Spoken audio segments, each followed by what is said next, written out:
Welcome to the Veil of Truth, your passport to the stories that matter, globe showing Europe, Africa. I'm thrilled you're here. Let me know in the comments where you're tuning in from around the world. Chapter 1, An Invitation to Thornfield Manor. Hercule Poirot stepped from the waiting carriage into the pale light of a spring morning, his polished boots sinking only slightly into the dewy gravel drive. Thornfield Manor loomed before him, a dignified Georgian residence of honeyed brick, its tall windows framed by trellised magnolias already awash with creamy blossoms. Yet, despite the gentle beauty of the grounds, Poirot perceived a subtle chill in the air, an unseen tension that made even the early birdsong seem hesitant. He smoothed the lapels of his charcoal grey coat and touched the handle of his walking cane, his small, waxed moustaches twitching with anticipation. His valet, Hercule Poirot, hovered discreetly behind, ready with a silver-mounted umbrella should rain befall them, though, in truth, Poirot's most important task was to remain silent until summoned. At the wide oak door, Poirot was greeted by Lady Isabel Farnsworth herself. A gracious hostess by all accounts, her gown of pale blue silk seemed almost luminous against her alabaster skin. Yet her eyes, large, dark, and rimmed with fatigue, betrayed a depth of worry that gave Poirot an immediate point of focus. She curtsied, her hands clasped at her waist. "Monsieur Poirot, thank you ever so much for coming on so short notice. Please, come inside." Poirot inclined his head. "Madam," he said in his gently accented English, "it is always my pleasure to assist, especially when grave matters press upon one's mind." He stepped past Lady Farnsworth into the entrance hall, noting the subtle scent of violet polish on the gleaming oak floors and the muted ticking of a large grandfather clock. The household staff stood in respectful formation: Mr. Hewitt, the butler, tall and prim in a black tailcoat; Miss Anna Marlowe, the maid, her brown hair bound in a neat coil at her neck; and Mr. Albert Collins, the gardener, who lingered by the doorway, hands clasped behind his back as though unsure whether he belonged within the house at all. Each regarded Poirot with a mixture of curiosity and restraint. Lady Farnsworth drew her guests toward the drawing-room, where the morning sun streamed through tall sash windows. Heavy damask curtains of deep burgundy were tied back with golden cords, and a grand piano stood to one side, its ivory keys gleaming. Over the mantelpiece hung an imposing portrait of the Farnsworth lineage, stern visages of ancestors in powdered wigs, eyes that seemed to follow one about the room. Everything spoke of tradition, prosperity, and stability, a fitting facade for a family that, to all appearances, had little to fear.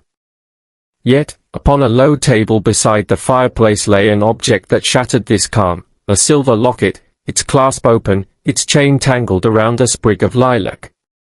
The polished surface was scratched, and the glass covering its center had been cracked, as though someone had yanked it roughly from a pocket. Poirot paused, his keen gaze settling on the delicate item. Lady Farnsworth's voice wavered. "Monsieur Poirot, I discovered this just an hour ago, lying here on the table. It belongs to my nephew, Edward." At the mention of Edward, all eyes turned toward the arched door that led to the billiard room. Behind it, one could hear faint gasps, and uneven, desperate breathing.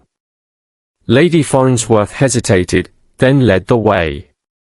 Inside, Edward Farnsworth lay sprawled on a crimson leather settee. His evening waistcoat was undone, revealing a crisp white shirt stained at the breast with a dark, spreading patch. A half-empty glass of wine gleamed on the small side table, its contents seeping onto the rich Persian rug. His pallor was alarming, though breathing, he stared sightlessly at the paneled ceiling. "Anna," Lady Farnsworth called softly, "fetch some water, quickly." The maid bent over Edward, murmuring words of comfort as she pressed a fine porcelain cup to his lips. Poirot took a measured step forward, examining the scene. He noted the angle of Edward's head, the slight tremor in his shoulders as he drank, and the irregular rhythm of his pulse. The butler hovered near the door, arms folded, though he seemed as helpless as anyone. The gardener, too, watched from the threshold with an expression of concern that betrayed more involvement than a mere groundskeeper might exhibit. "Madam," Poirot said gently, "may I inspect the area for a moment?" Lady Farnsworth, too shaken to protest, merely nodded. With delicate care, Poirot moved to the table. He leaned down, eyeing the footprints in the soft rug, a small pair of men's slippers, scuffed at the heels. Then his gaze shifted to the glass itself, a tumbling stem tumbler, its contents partly consumed. The wine bore a faint sweetness more reminiscent of a dessert crew than the dry clarets Edward usually favored. He straightened, turning to the household. "To ensure clarity, I shall take statements from each of you," Poirot announced, addressing them in turn. "Will you kindly begin by telling me precisely what you saw or heard this morning, in whatever order suits you best?" Mr. Hewitt, the butler, cleared his throat. "Sir, at 6:30, I delivered your uncle's tea tray to the billiard room, as always. Afterwards, I retired to prepare for the day's service. All doors were locked until the dinner gong last night. I observed nothing unusual." Anna stepped forward, her cheeks flushed. I took Mr. Edward's tea at 7, monsieur. He drank it while reading a letter. He seemed restless, clutching the envelope as though it troubled him greatly. But he drank it all." Her voice trembled as she added, 20 minutes later, I returned to find the locket on the table and Mr. Edward, like this." Mr. Collins, the gardener, shifted his weight. "I was checking the rose arch near the east wing at daybreak. The blooms had been pruned, though I did not prune them myself until this afternoon. Beyond that, I know little of the household's doings." Poirot's thoughtful gaze flicked among them. "And the letter, Mademoiselle Anna?" he asked. "May I see it?" Anna produced a folded sheet of heavy London stationery bearing Edward's seal. Poirot noted the watermark, a crowned lion and unicorn. He carefully unfolded it, revealing only the sender's scrawl at the top, no signature. The ink was fresh, though hurriedly applied. Poirot's moustaches quivered as he observed an almost imperceptible smudge at the margin, as though someone had brushed against it in haste. "Thank you," he said, refolding the letter and slipping it into his inner pocket. Then he turned to Lady Farnsworth. "Madam, where is your nephew now?" "At the bedside of his tutor, Monsieur Dubois," she answered. "He is stable, but weak. The doctor has been summoned." Poirot inclined his head. "Good. Then I shall speak privately with Monsieur Dubois momentarily. In the meantime, I shall require solitude to consider what we have learned. The key to truth, Miss Amis, lies in observation and method." He permitted himself a small, satisfied smile as he surveyed the assembled household. Already, in these first moments, he had gleaned more than they suspected, a mismatched timeline, an unusual wine, the watermark, the smudge, the footprints. Each detail, isolated, would mean little, but woven together, they would guide him inexorably to the heart of the matter. And so, with the hush of polite society enveloping him once more, Hercule Poirot returned to the drawing-room, ready to let his little grey cells work. Outside, the magnolia petals drifted like pale snow on a breeze, as though scattering the seeds of yet more secrets waiting to be uncovered. Chapter 2, A Disturbing Discovery. The morning sun slanted through stained glass panes as Poirot descended the broad staircase of Thornfield Manor. The hush of the household was almost oppressive, even the grandfather clock in the hall seemed to tick with exaggerated deliberation. As he reached the foot of the stairs, Lady Farnsworth appeared at the top, her silk gown trailing softly behind her. In her gloved hand she held a folded sheet of thick stationery. "Monsieur Poirot," she said, voice low and tremulous, "the doctor has attended Edward. He is conscious, but—" I fear the truth of his condition is grave." Poirot offered her a reassuring nod. "Madam, I shall see him at once. You may rely upon my discretion." Lady Farnsworth led the way down the corridor to the library, where Edward lay propped against a cluster of cushions. A faint flush colored his cheeks, though sweat dampened his brow. Dr. Dubois, Edward's tutor and friend since childhood, stood at his side, a leather case open at his feet. "Ah, Monsieur Poirot," said the doctor, brushing back his untidy hair. "It is fortunate you arrived so promptly. His pulse is weak, but the tincture has steadied him. I should see continued improvement, provided no new shock befalls him." Poirot inclined his head, surveying Edward with professional detachment. The young man's breathing was even, yet his eyes held a distant look. A small stain of dark liquid brimmed on the sleeve of his white shirt. On the Persian rug, Poirot noticed again the irregular scuffs of the slippers. "Thank you, doctor," said Poirot. "I shall exercise great care. Mme la Comtesse," he turned to Lady Farnsworth, "if you would permit me to speak with Edward alone, I believe he may yet offer details that could elucidate this unfortunate affair." Lady Farnsworth consented, retreating into the corridor while Dr. Dubois busied himself with ointments and measuring cups. Poirot seated himself beside Edward, loosening the man's trembling hand from its clenched position. "Mon cher ami," Poirot said in a gentle voice, "I beseech you to summon your strength. Will you tell me what you recall of last night?" Edward's eyes fluttered open. He struggled for words, gaze flickering as though seeking an anchor. I went to my study after dinner," he began, voice raspy. "I had a letter to write, an urgent matter concerning the estate. I remember dipping my pen, and then," he shuddered, eyelids dropping. "A glass, red wine. I tasted it. Too sweet. Then nothing until I awoke here." Poirot leaned forward, steepling his fingers. "Did you hear any unusual sound? A footstep, perhaps?" Edward frowned. He swallowed with effort. "No, except a creak, as though someone stepped on the loose floorboard by the fireplace." He winced, breathing shallowly. "I thought it my mind playing tricks." Poirot noted the hesitation, then pressed gently, "And the wine, did you add sugar? Or was it presented to you?" "I would never adulterate my own drink," Edward replied. "It was offered by Anna when she brought my tea. But, this was wine." He shivered.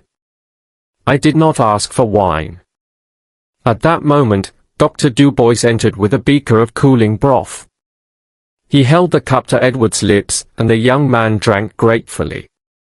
Poirot watched the exchange with an impassive expression, yet his moustaches twitched beneath his nose. "Very well," he said when Edward had settled back. "Rest now.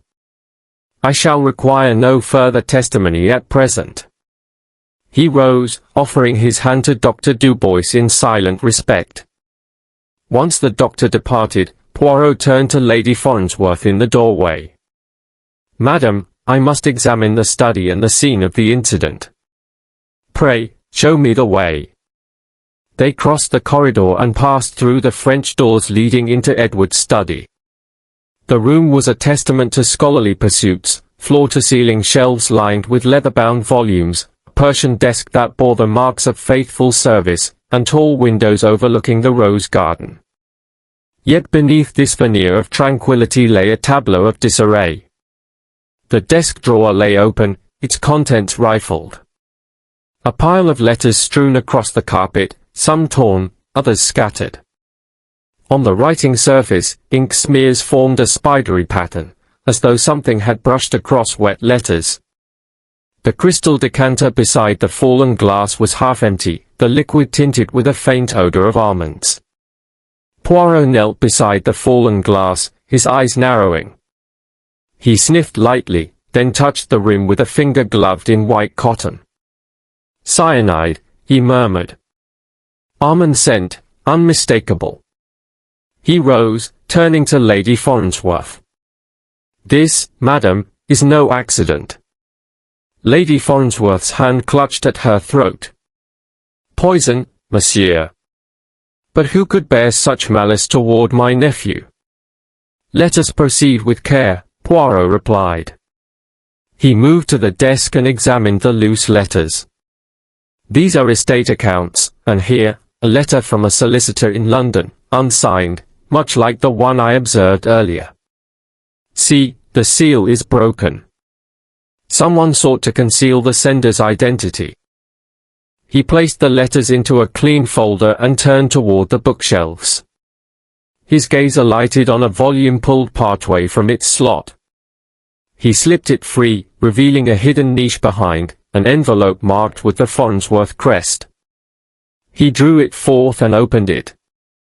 Inside lay a single photograph, Edward, in happier days, arm in arm with a young woman whose face was hidden by a crease. On the reverse, a single word was scrawled, regret. Poirot studied the image for a long moment. A former attachment, perhaps. A woman whose identity Edward did not wish to share. This could prove a motive for ostracism, or compassion. Lady Farnsworth swallowed. He was engaged to Clara Beaumont, as you know. But he kept certain correspondences private, so private that it caused tension between us.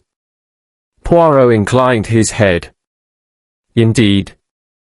The locket, still missing from the drawing room, perhaps contained something linked to that correspondence.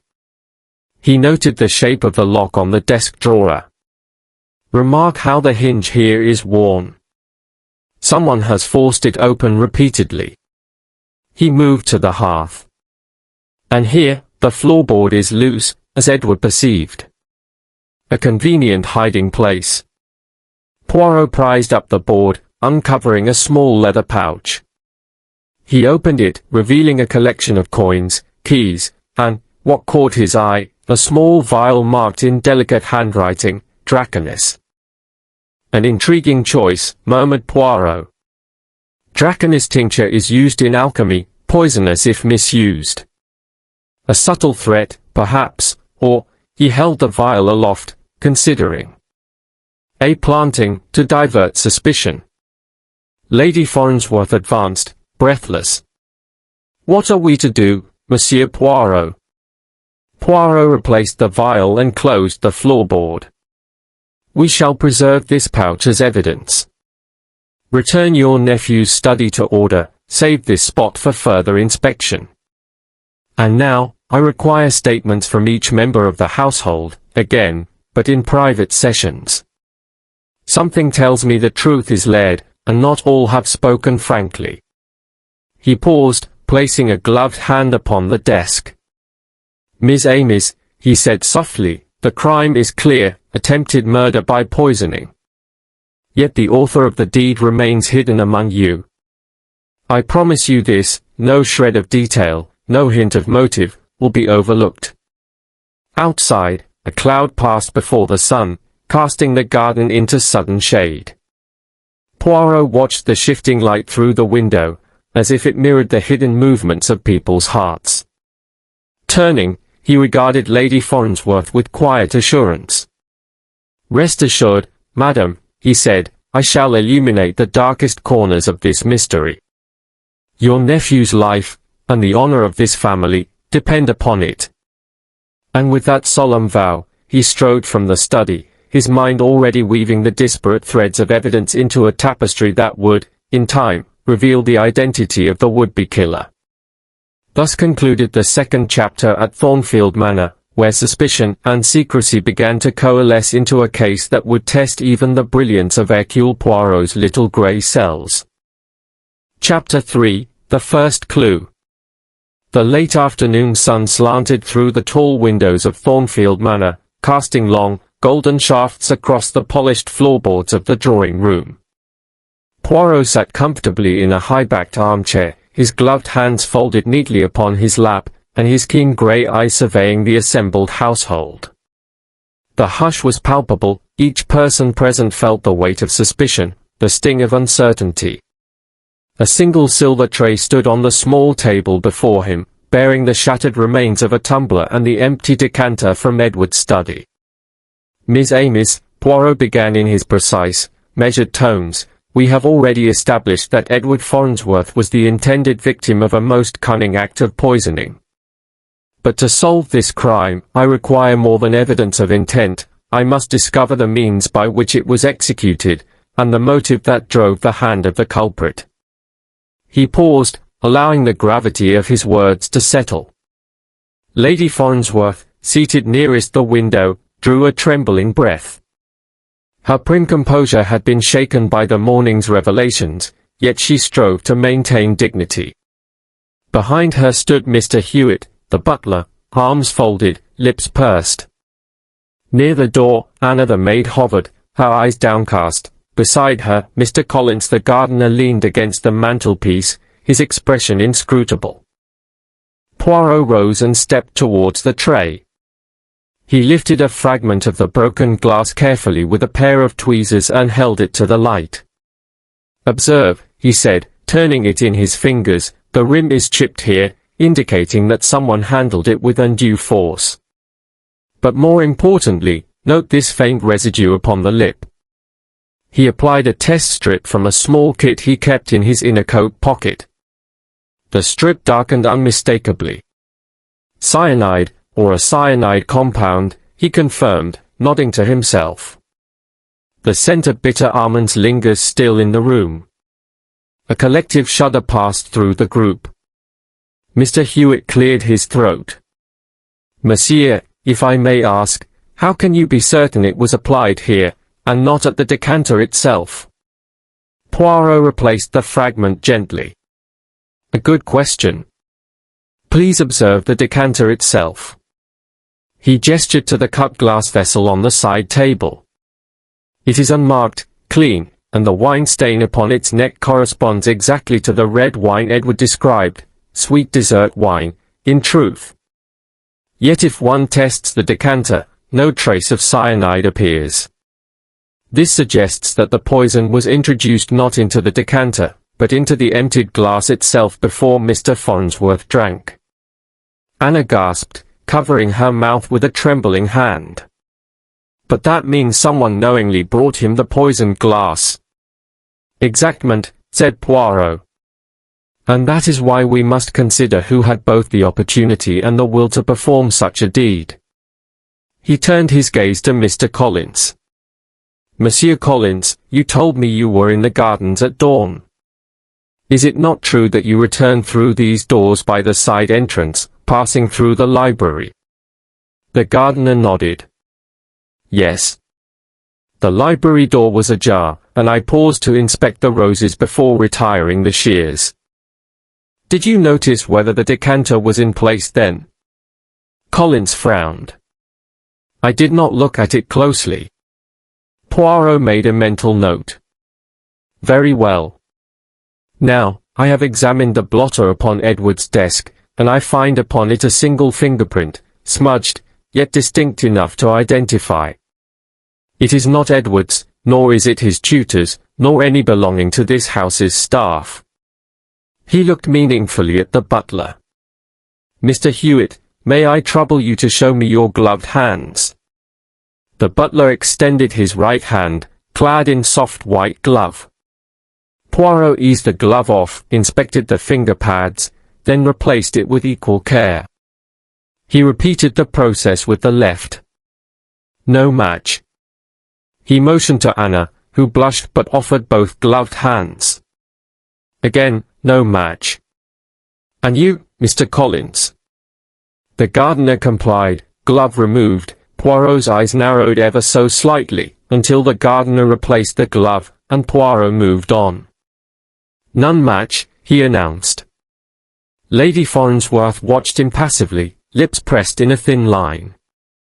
Poirot refitted his test kit into his pocket and returned to his chair.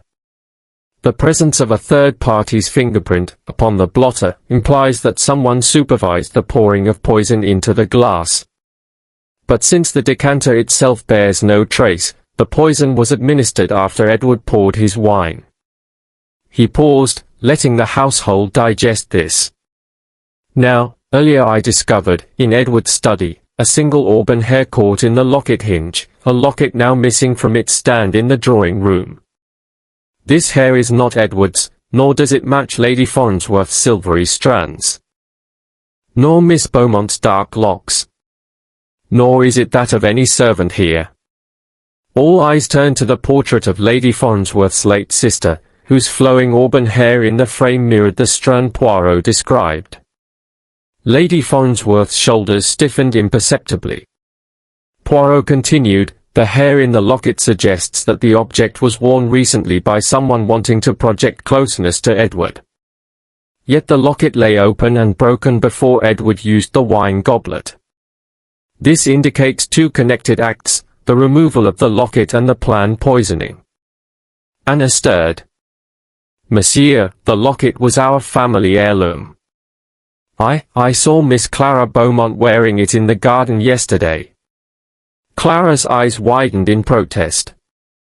Poirot inclined his head thoughtfully. Yes. Miss Beaumont did have it in her possession, but she returned it to the housekeeper's room, according to Mr. Hewitt. He addressed the butler. Is this correct? Hewitt, after a slight hesitation, confirmed that Clara had indeed relinquished it earlier in the day. Poirot folded his hands.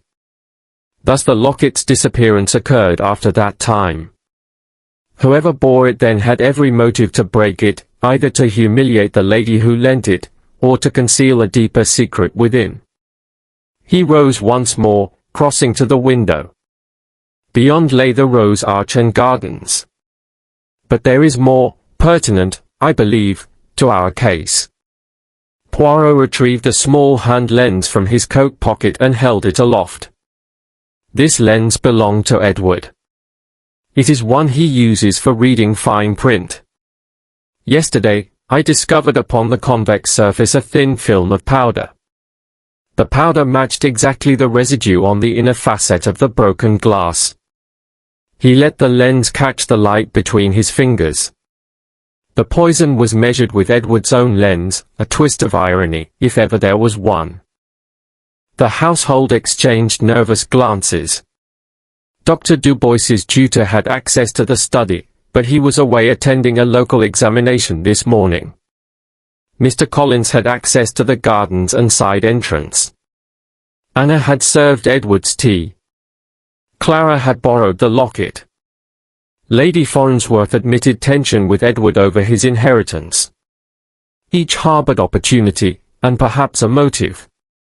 Poirot seated himself again. Miss Amis, we are at a crossroads. We know the poison was introduced at the last moment, by someone handling Edward's reading lens and shattered tumbler. We know that the locket's hair implicates one who wished to associate with Edward, and yet to conceal that association by destroying the locket. Finally, the fingerprint upon the blotter shows the culprit approached the desk with deliberation. He paused, the silent room hanging on his every word. Tomorrow, I shall ask each of you to surrender any personal items you carried yesterday, gloves, handkerchiefs, even rings, so that we may match them against this fingerprint. In the meantime, I shall contemplate what we have learned tonight. I encourage you all to remain in the house, for I intend no one should leave until the truth emerges. Lady Farnsworth rose abruptly, smoothing her gown. Monsieur Poirot, can you tell us anything more at this stage? He smiled, but it was the smile of a man keeping his cards close to his chest. Only that the mind is a master of disguise, and that appearances, while helpful, can mislead. Fear not, madam, my little grey cells will unravel this web of deceit, and justice shall prevail. As the household dispersed to their rooms, whispers filling the drawing room like restless phantoms, Poirot remained seated, gazing into the dying embers of the hearth. His thoughts danced through the evidence, the poison's fragrant film, the auburn hair, the smudged fingerprint, the broken locket. Each was a piece of the great puzzle whose final image would reveal the hand behind the crime. In the stillness, Poirot closed his eyes and let the clues align themselves in his mind. Outside, the last of the sun's rays faded, and the house settled into an uneasy quiet. Tomorrow, the investigation would continue, and one among them would be exposed. But for now, under the watchful eyes of ancestral portraits, Poirot's first clue glowed like a spark in the darkness, promising that the truth, at last, would come to light. Chapter 4. A red herring emerges.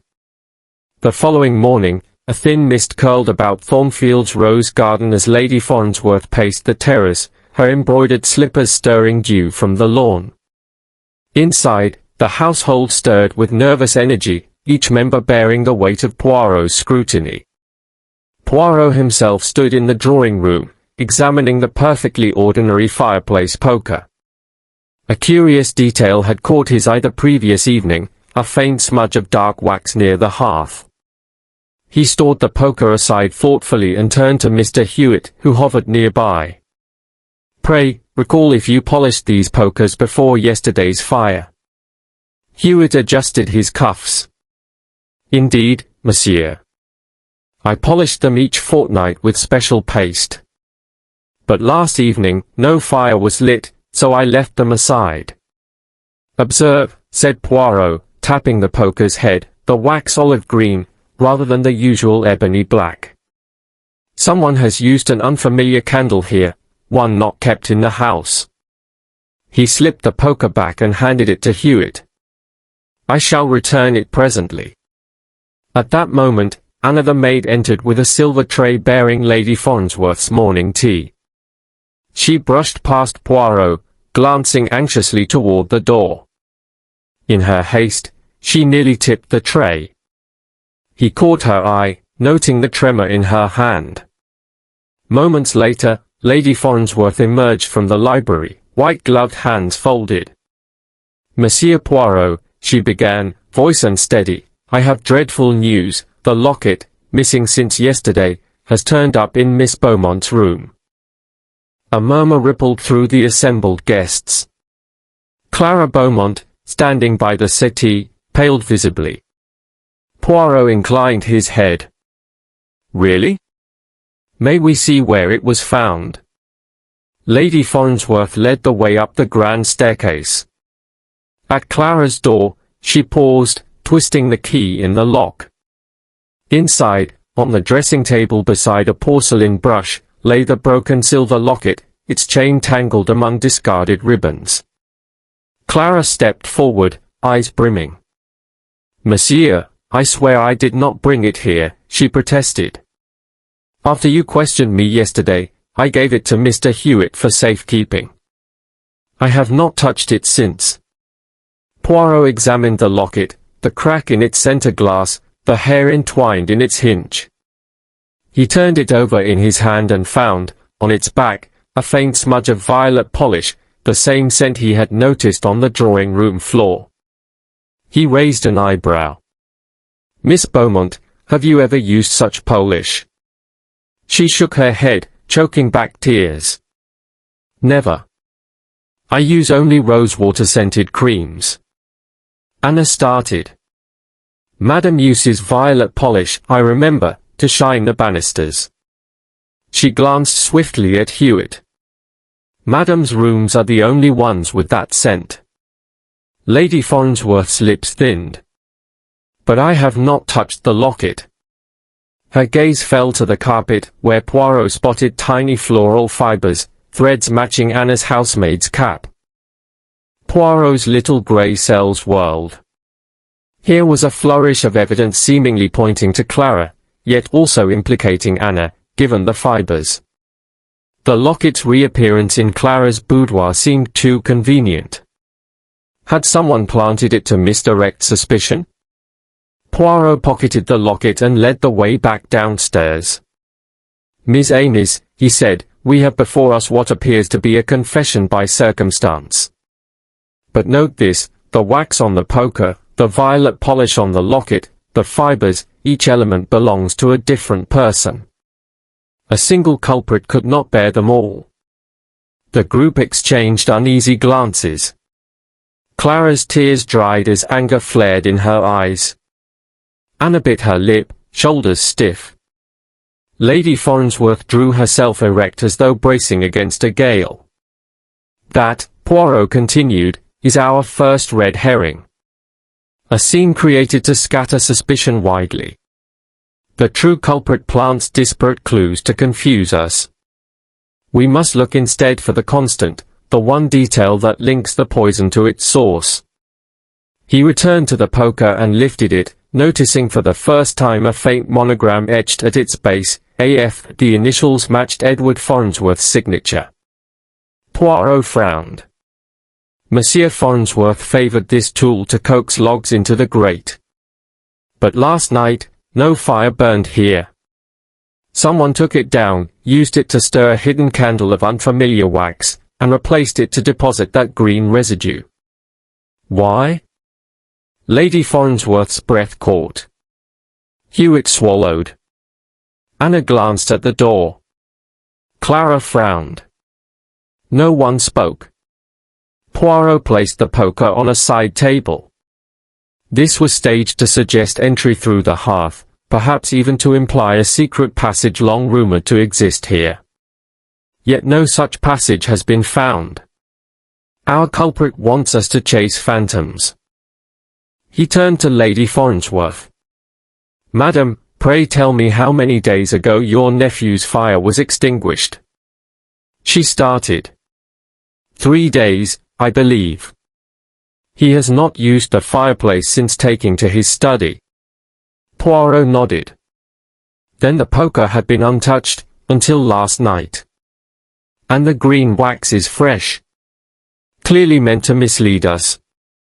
But misdirection can reveal as much as truth. Observe the candle itself. He retrieved from his pocket a small fragment of green wax. Holding it to his lips, he tested its scent. Tallow mixed with bergamot oil, an old recipe, but not one any here would use. Someone brought this from elsewhere. Mr. Collins stirred. Bergamot, he mused, the scent of Earl Grey. My partner at the nursery once gave me a sample of scented wax made from tea leaves. I discarded it as too heady. Poirot's eyes brightened. Precisely, Monsieur Collins. You admit handling such wax, but you cast it away. How long ago? 6 weeks, perhaps. And yet we find it here last night. Poirot turned to Anna. Do you recall cleaning the corridor outside Clara's room at that hour? Anna's hand tightened on the banister rail.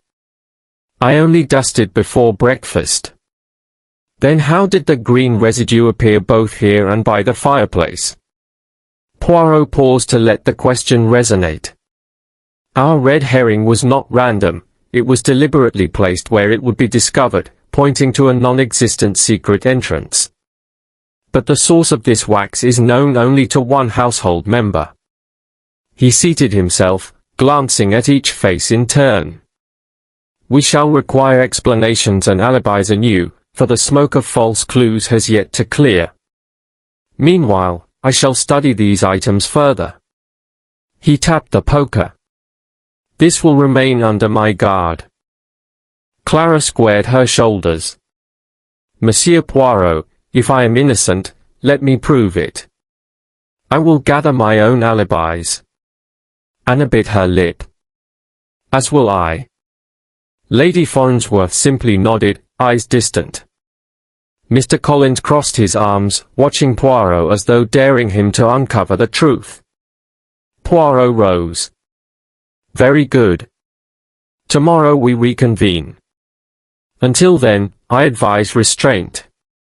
The mind, like a rose, thrives when pruned of wild conjecture. He swept from the room, leaving behind an atmosphere thick with unease.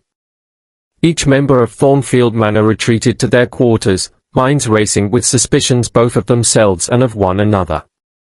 As night fell, Poirot remained in the drawing room, candles lit, as he meticulously arranged the green wax, the broken poker, and the locket fragments upon his desk. He studied the profiles of his suspects by firelight, searching for that single, unwavering clue which would cut through the veil of deception. And in the quiet that followed, the real mystery lay in wait, patient, subtle, and beyond the reach of any red herring. Chapter 5, Shadows in the Garden. A soft twilight bathed Thornfield Manor in dusky rose as Hercule Poirot stepped onto the terrace, cape swirling about his ankles. The manicured gardens lay before him, their once vivid blooms subdued beneath the gathering dusk. He inhaled the cool air, noting the mingled scents of lilac and damp earth. Somewhere among the trimmed hedges and winding paths lay a clue yet undiscovered. From the shadow of a yew arch emerged Mr. Albert Collins, the gardener, shovel in hand. His lantern cast long shapes against the clipped boxwood. "Monsieur Poirot," he said, voice low, "you wished to see me about the pruning schedule." Poirot inclined his head politely. "Exactement, Monsieur Collins. You prune these rose arches each fortnight, do you not?" Collins glanced at the nearest arch, its roses freshly trimmed. "Yes, monsieur. This morning before sunrise." "Remarkable," said Poirot, "that by mid-afternoon, I observed new cuts upon the thorns." He held up a single rose, petal bruised but stem freshly sheared. "These were made only hours ago." Collins's brow creased. "Impossible, monsieur. I did not prune again." Poirot's eyes glittered. "Then someone else wielded your secateurs in this garden today." He set down his cane and stepped closer, crouching beneath the rose bush. Moonlight glinted on something pale. He reached out, retrieving a slender thread of scarlet cloth, knotted as if torn from a sleeve. "A curious find, non," he murmured. "Your partner at the nursery cultivates red begonias, scarlet petals and leaves, and he keeps his jacket in these grounds when tending rare specimens." Collins paled.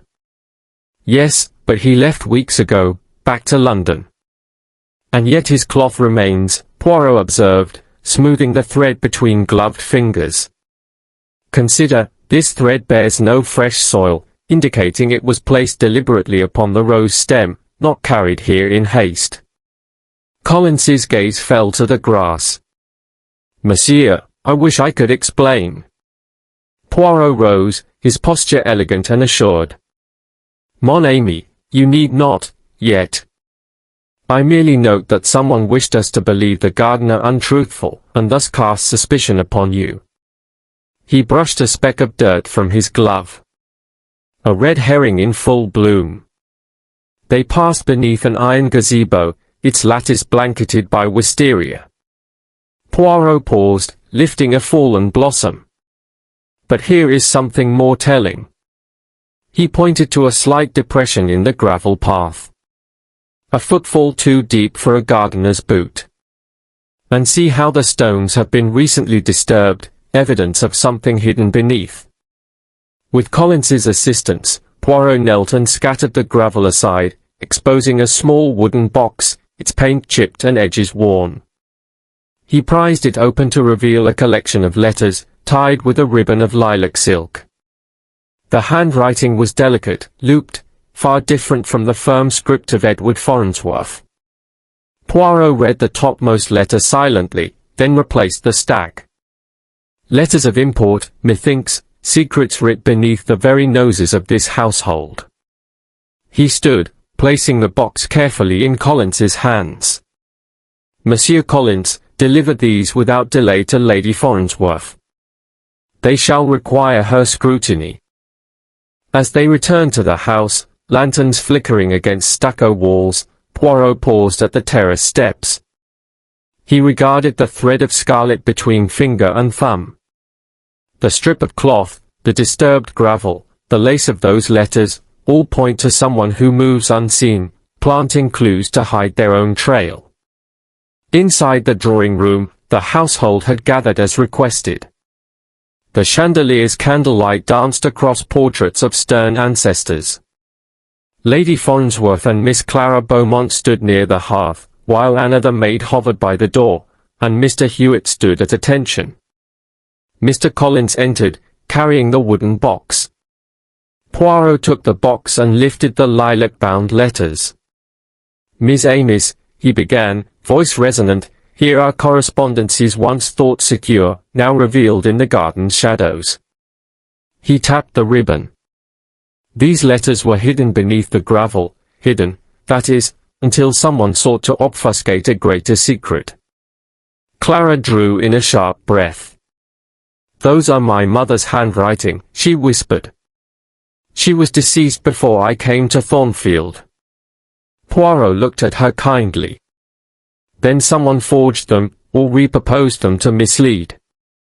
He turned to Lady Farnsworth. "Madam, do you recognize the paper?" Lady Farnsworth handled a letter with trembling fingers.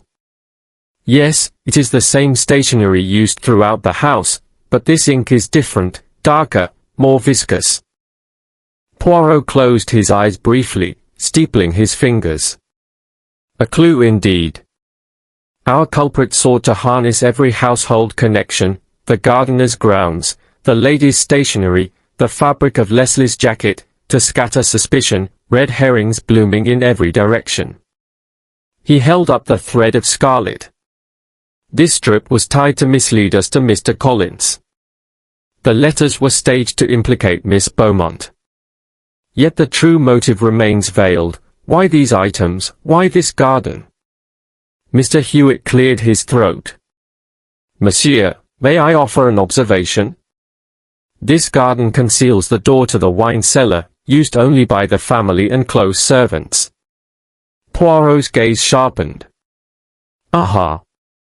The wine cellar, where the poison was concealed. So our culprit needed access here, beneath the guise of the gardener's sanction." He addressed the group. "Miss Amis, tomorrow I shall examine the cellar. Tonight, reflect on who among you has the knowledge, the motive, and the audacity to manipulate garden prunings and hidden letters alike." He placed the strand of scarlet and the box of letters upon the low table. "For now, let these items rest under my watch." As the household dispersed, each carrying home the weight of suspicion, Poirot lingered by the French doors, peering into the garden's deepening shadows. He whispered to himself, "The heart of the matter lies not in the red herrings, but in the black thread that binds motive and means." With that, he returned to the lamplit interior, readying his little grey cells for the next stage of his investigation. Outside, the rose arches sighed softly in the night wind, as though bearing witness to secrets yet unspoken, and to the gardener of truth who would unearth them at dawn. Chapter 6. Tensions rise. By the time dawn's pale light crept through Thornfield Manor's tall mullioned windows, an uneasy hush clung to the corridors. Word had spread of Miss Clara Beaumont's alarming disappearance the previous night, and the household moved with furtive glances and whispered conjectures. Lady Farnsworth greeted Hercule Poirot in the oak-panelled vestibule, her violet eyes rimmed with exhaustion. "Monsieur Poirot," she began, voice quivering, "I find myself at a loss. Clara vanished after dinner, and was found at first light in my private boudoir, clutching the broken locket." She held the silver heirloom aloft. Its battered glass gleamed dully, and from the hinge protruded a tiny tendril of dark chestnut hair. She claims she discovered it hidden beneath my dressing table. Poirot took the locket with delicate fingers, inspecting the fracture. "Yes, the hinge hair matches that found in Edward's study," he murmured. "And here," he turned the locket to catch the light, "the break is recent, the edges unpolished." He closed the locket and replaced it gently. "Tell me more of Clara's condition when she was found." Lady Farnsworth sighed. "She sat on the chaise longue, pale and trembling, her gloves stained with dirt from the floorboards. When I entered, she held the locket so tightly I feared she meant to tear it further. She glanced at the carpet. And look, there are smudges of violet polish here, identical to those on the locket. Poirot nodded. Indeed. The same purple fragrance clings to the air. He signaled to Mr. Hewitt, who produced a small glass vial of violet-scented polish. Poirot dabbed a sterile swab and confirmed the match. Then he turned to Anna. Mademoiselle Marlowe, did you see Miss Beaumont last night? Anna's eyes flickered. Only at dinner, monsieur. She left the table abruptly, saying she felt unwell. She hesitated. Later, I heard a faint sobbing, but I did not investigate. Very well, Poirot said softly. Your discretion is noted. He pocketed the swab, then addressed Lady Farnsworth. And the locket, its presence here suggests Clara's innocence in the poisoning, yet implicates her in a separate intrigue. But I suspect she is but another pawn. Lady Farnsworth wrung her hands. Monsieur, if Clara did not break the locket, then who? And why plant it here? Poirot's moustaches twitched. That, madam, is the question. He moved to the window and surveyed the dew-slick garden beyond. Yesterday, I asked each of you to remain in the house. Yet Clara found her way into your boudoir, room locked with your personal key. Who might possess that key besides yourself and your maid? Anna flushed. Only I have a copy, monsieur, and I keep it on my person. She tapped the locket at her waist. Poirot inclined his head. Thank you. Then unless the key was borrowed, someone must have had access to the corridor outside, and thus could enter unobserved. I shall verify alibis presently. He returned to the hearth and took up the silver poker he had retained as evidence. By its sheen he noted, overnight, someone had polished it with the violet polish. The green wax residue remained faintly at its head. Ah, he murmured. Our culprit tends to panic and to tidy their tracks. They polish away one clue, only to leave another. Lady Farnsworth bit her lip. What do you propose, Monsieur Poirot? First, I shall re-examine the dining room from last night. Pray, summon Mr. Hewitt, Miss Marlowe, and Mr. Collins to meet me there. 10 minutes later, the three stood assembled around the long walnut table, still set with gilt-edged china. Poirot moved deliberately, touching each place setting with a fingertip. Here, he said, pointing to Clara's seat, I observed traces of violet polish. He tapped the table's edge, producing a faint metallic ring. And here, a small nick, made when the locket's edge struck this wood. Anna's eyes widened. I did not notice. Poirot's gaze swept to Collins. Monsieur Collins, you served the coffee in the boudoir last night at Clara's request. Is that not so? Collins swallowed. Yes, monsieur. She felt ill, and I fetched coffee for her. Do you recall whether you polished the silver tray I saw you carry? Collins hesitated. I polished it earlier in the day with the usual paste. But at night, I merely wiped it. Poirot nodded. Yet the tray bears a sheen of violet polish. He pointed. See here, the faint purplish hue. Anna gasped softly. Collins's face reddened. I did not apply it. Poirot tapped the table again. The dent in the wood, the violet scent, the broken locket, all converge upon the boudoir after dinner. Someone escorted Clara there, or followed her. Then, panicking, they returned the locket and tidied the scene, applying polish to mask fingerprints. But in their haste, they scuffed the table and left traces of the compound. He stepped back, folding his arms. Now, let us consider the motive. Clara's engagement to Edward was known to all. Yet their relationship had grown strained of late. Meanwhile, Another engagement, one not public, lurks in Edward's letters. He glanced at Lady Farnsworth. Your nephew contemplated marriage to someone within this house, did he not? Lady Farnsworth paled. I do not understand. Poirot held up a letter from his pocket. This note, found in the wooden box yesterday, is signed with the initials A.L. Can you identify the writer? Lady Farnsworth's eyes filled with tears. My late sister Aurelie had those initials. But she died 10 years ago. Poirot folded the letter. Precisely. Yet the handwriting matches the stationery found in Edward's study, stationery unseen outside this house. Someone forges Aurelie's signature to evoke ancient loyalties and blackmail Edward's inheritance. Anna gasped. But who among us would do that? Poirot's face remained impassive. I ask you all to reflect upon your relationships with Edward. Consider who might stand to gain most from his discredit, or his demise. He paused. Tomorrow, I shall examine the boudoir directly. Tonight, I advise you to rest, and to be mindful of where you place your keys and gloves. As the three departed, Poirot lingered, studying the purple stain on the table.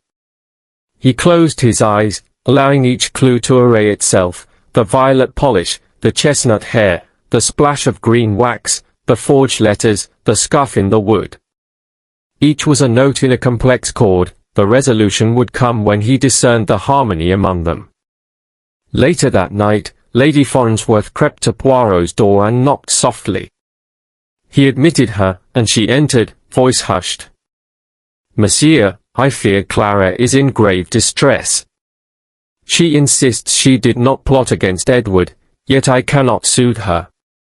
Poirot offered a calm smile. Madam, often the innocent suffer when the guilty sow confusion. I promise you, by morning, I shall know who wielded these misdirections in a desperate bid to conceal their crime. She nodded gratefully and withdrew, leaving Poirot alone in the flickering lamplight. He extinguished the violet-scented candle and leaned back in his chair, hands steepled. Outside, a breeze stirred the branches of the chestnut trees, as though nature itself conspired to whisper secrets into his ear. And in the quiet that followed, Poirot's little grey cells set to untangling the knot of deceit, readying themselves for the revelations yet to come. Chapter 7, The Unravelling Thread. Late afternoon found Thornfield Manor's drawing-room bathed in a melancholy glow. Sunlight filtered through the leaded panes, illuminating the motes of dust that swirled like restless spirits. Hercule Poirot stood before the grand mahogany desk, his little grey cells alight with purpose. Around him sat the household, Lady Farnsworth at the head of the table, Clara Beaumont to her right, Mr. Hewitt beside Clara, Anna Marlowe near the hearth, and Mr. Collins by the window. Each face was drawn tight with anticipation. Monsieur Poirot, Lady Farnsworth began, voice brittle, you have asked us to assemble. May we know the purpose of this meeting? Poirot inclined his head gravely. Miss Amis, today we lay before you the threads which, when intertwined, reveal the hand that sought to destroy Edward Farnsworth. I shall present each clue in turn, so that no one may claim ignorance. He tapped the blotter on the desk. First, the fingerprint. You will recall that I discovered a solitary print upon the blotter in Edward's study, smudged but identifiable. Yesterday, I acquired samples from all personal gloves found in the house. A match was made to a glove known to have belonged to one of you. He paused, letting the suspense mount. The print belongs to Lady Isabel Farnsworth. A sharp intake of breath echoed around the room. Lady Farnsworth's hand flew to her throat. Clara gasped, Anna bit her lip, Mr. Hewitt cleared his throat nervously, Collins's eyes widened. Madam, Poirot continued, when last did you wear this glove? He held up a pristine white kid glove. It was found in your boudoir yesterday morning, despite your assertion that no item had been borrowed from that room. Lady Farnsworth swallowed, her composure wavering.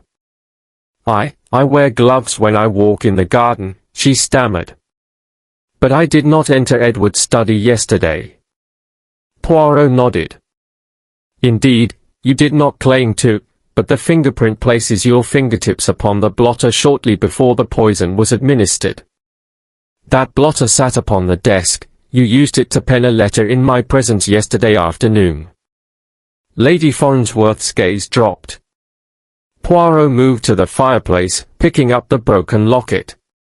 Second, the locket hair. This chestnut strand, found entwined in the hinge of the locket when it was broken, matches exactly the hair of your late sister, Aurelie. No other woman in this house has such hair, and yet you claimed the locket's reappearance in Clara's boudoir was accidental. Lady Farnsworth's shoulders sagged. She pressed her gloved hand to the locket and closed her eyes as though in pain. Poirot lifted a small fragment of green wax. Third, the candle wax. Vous souvenez-vous, madame, of the green residue upon the poker and in the garden? That wax, scented faintly of bergamot, originates from a recipe you once used to fragrance your personal candles, an experimental batch you abandoned and stored in the West Wing. Anna gasped softly. I remember finding those candles when I tidied the West Wing last autumn. Yes, said Poirot, you discarded them as you found their scent peculiar. But someone retrieved them last night to create a false trail leading to the gardener. He nodded to Mr. Collins. A clever red herring, except that the wax is one of a kind in this household.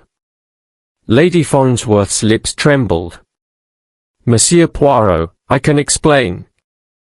Patience, madam, Poirot interjected gently. He held up a small bundle of lilac-tied letters. Fourth, the hidden correspondence. These were concealed beneath the gravel in the rose garden. They bear your personal stationery watermark and were penned in your hand, imitating your sister's style to evoke family duty. You used them to manipulate Edward's affections and finances. Clara's face went pale. You forged them? Poirot turned to Lady Farnsworth. You sought to blackmail Edward into changing his will, did you not? By invoking Aurelie's memory, you hoped to compel his compliance. Lady Farnsworth's composure broke. Tears glistened on her lashes as she dropped to her knees, cradling the locket. Yes, she whispered, I did.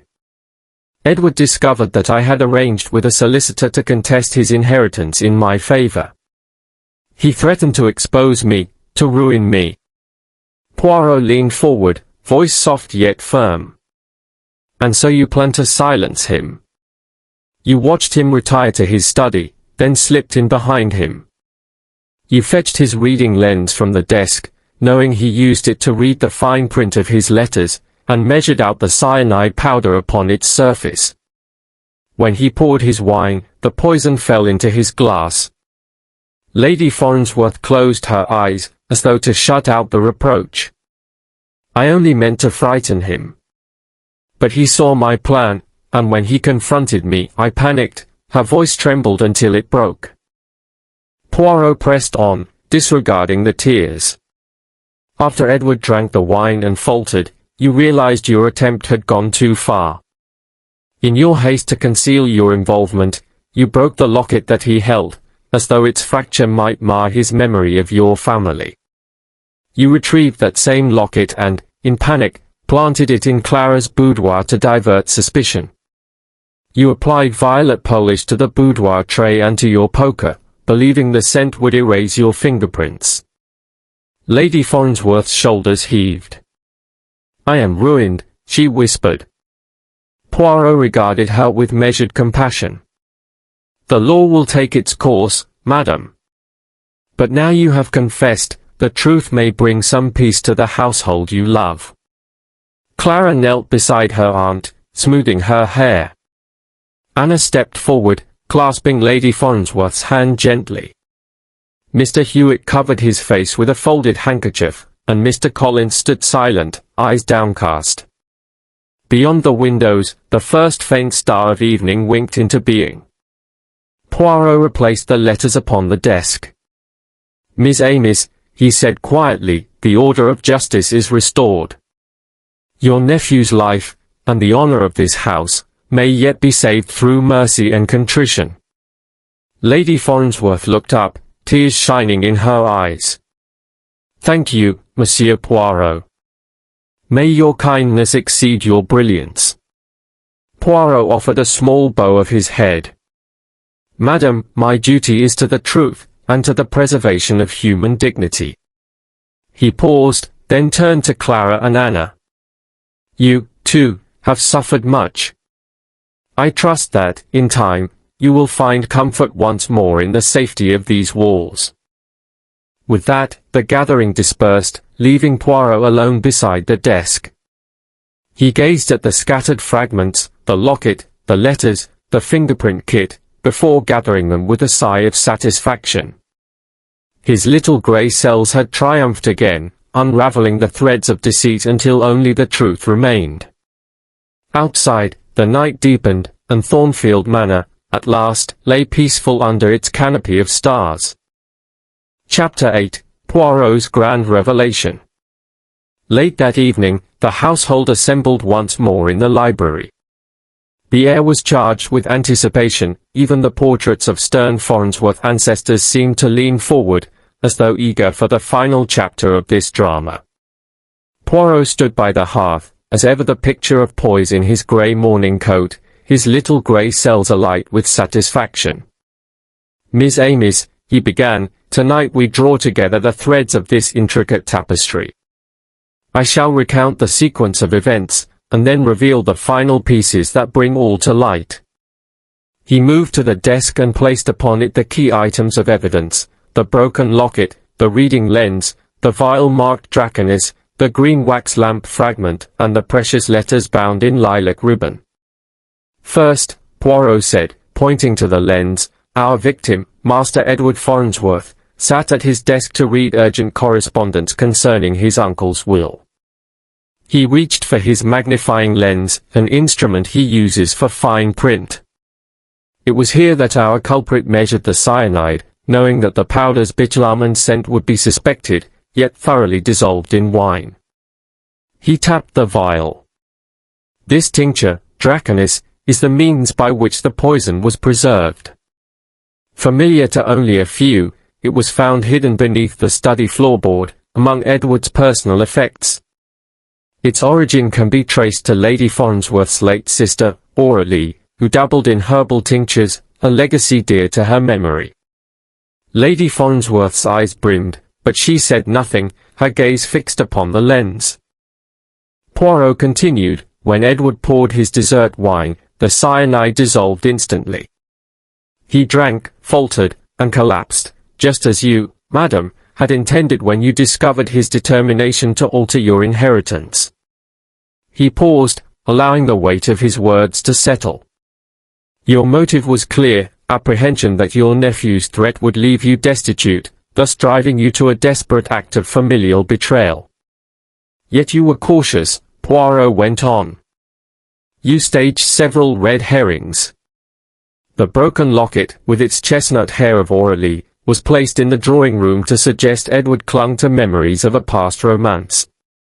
Then you relocated it to Clara's boudoir, believing that implicating the fiancé would direct suspicion away from yourself." Clara pressed her hands together, tears glistening. Anna bowed her head.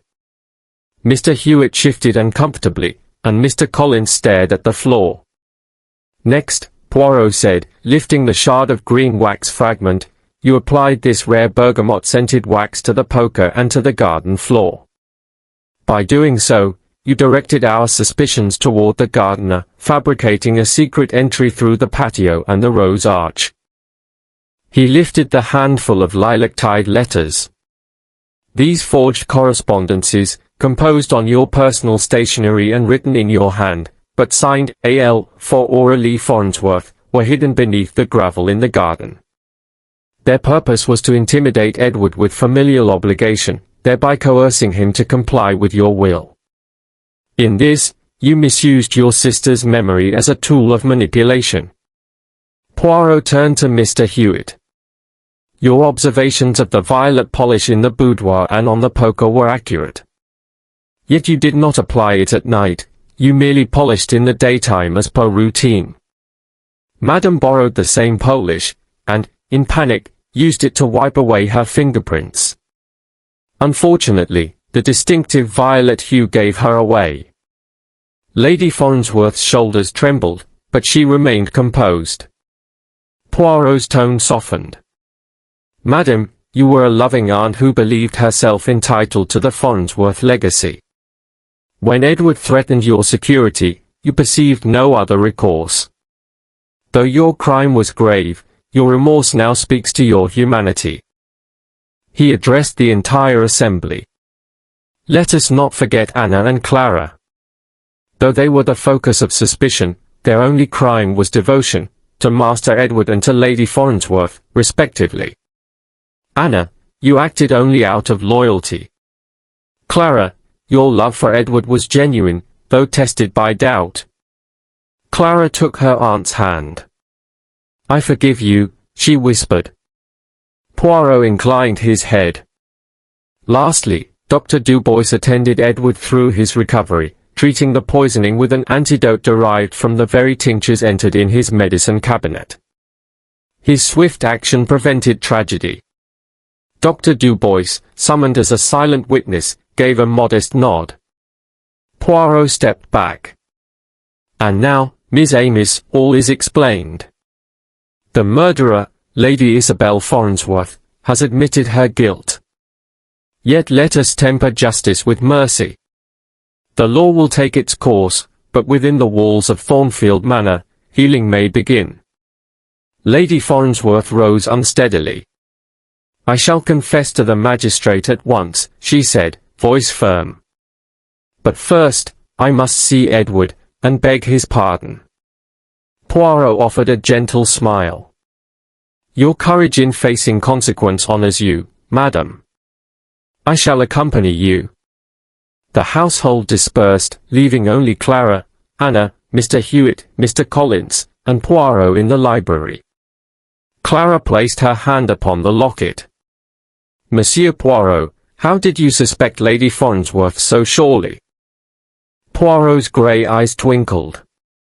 By noticing that only one person had knowledge of each unique element, the chestnut hair of Aurelie, the bergamot wax, the violet polish, the personal stationery. When evidence points in all directions, look instead for the singular nexus that unites them. In this case, it was the person who had the deepest familiarity with each of those items, one whom every red herring sprang from. Anna let out a relieved sigh. Your brilliance humbles us, monsieur. Poirot bowed graciously. I do but apply method and observation. The human heart, however, remains the greatest mystery of all. That night, the manor was quiet except for the soft footfalls of Lady Farnsworth and Poirot passing down the corridor to Edward's room. There, seated by the bedside, Edward's tutor administered the final restorative draught. Edward's eyes fluttered open, and he saw his aunt's tearful face. I'm so sorry, Edward, she whispered. Forgive me. His breath was weak, but he reached out. Isabel. His voice broke. Clara, standing in the doorway, stepped forward, and Anna held Edward's hand. Outside the door, Poirot paused, tipping his head in farewell. The future awaits you all, Miss Amis. May it be brighter than the shadows of the past.